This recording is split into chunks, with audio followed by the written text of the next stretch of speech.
I figured there was something about this workshop that was like one of a kind and truly something ahead of its time, or like right on time. And the beautiful thing about my collegial, like my camaraderie with Leticia and Daisy and Whitney, are that we espouse these values of anti-colonial, anti-oppressive, in our leadership. But what does that look like in the spaces that we are shepherding folks who live with microaggressions, who live with oppression every day, coming from multi-marginalized identities, um, working or playing or living in predominantly in spaces with predominant identities that may have more privilege. And so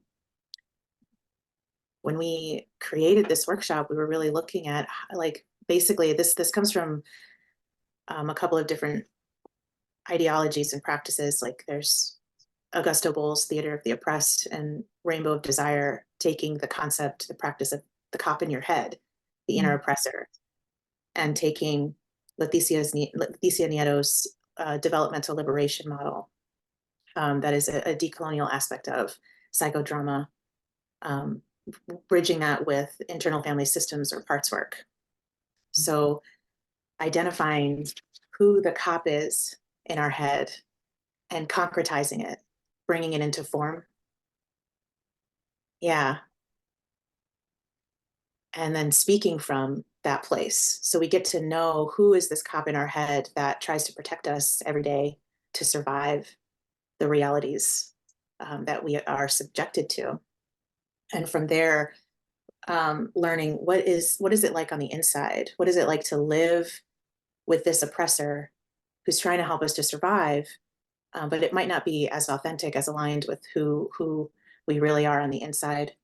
So we discover the dissonance and the conflict in the role. And through that, we model and facilitate a ritual, a dialogue, a respectful dialogue, honoring what did it take to create this persona to help us to survive, and what is needed to express appreciation so that this part of ourselves who had to take on this role to help us to survive can retire the role. And so there's a facilitation on top of making materials of what does your oppressor, this inner cop in your head, what does that look like? We go around and share and look at this, and then we have we have a break, and then we have another experience where we identify what are the strengths that we couldn't take on because it wasn't safe, or we had to repress or somehow maneuver around, that was underdeveloped or that we desire more of. And so from there, we generate a liberated mask, one that is like more truly our authentic self, um, that allows us to feel more rooted and centered in our divinity and our empowerment and our truth, and facilitating another dialogue here of like, what will it take to embody this more full time? How do I receive and welcome in these strengths, these traits of myself that have always been there, but had to hide in the shadows for survival? So from there, it's like, if I were to live this way, embodied authentically, what would it look like on the inside? How would it feel? So then it's a little more, the hope is that it's more congruent. I would feel more authentic. I would feel powerful. I would feel more connected. I'd feel more prepared or ready for whatever oppression or stress or pressure might be meeting me in life.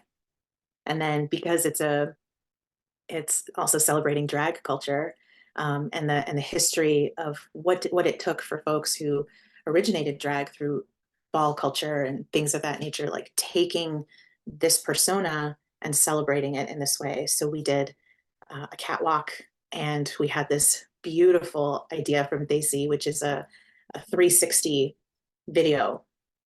So we stand on a stage, and there's a camera that circles us in a 360 way, where we got to celebrate this embodied liberated mask, and then we share. So these photos and videos were also gifted to participants afterwards, as like they have masks, they have these videos as keepsakes of like, this is it's a ritual of transformation. It's a rite of passage for our own self to honor the inner cop in our head who helped us to survive, and to be born into our true self, our authentic self, more whole, more integrated. And it was, and then we, in the shares, it was just so remarkably beautiful. There are people who've never had experiences like this before, who've waited decades to be seen in a very particular way, which is really their authentic whole truth. This was such an empowering workshop that we offered for people who come from all different gender identities and sexual orientations. And it was equally powerful for everyone.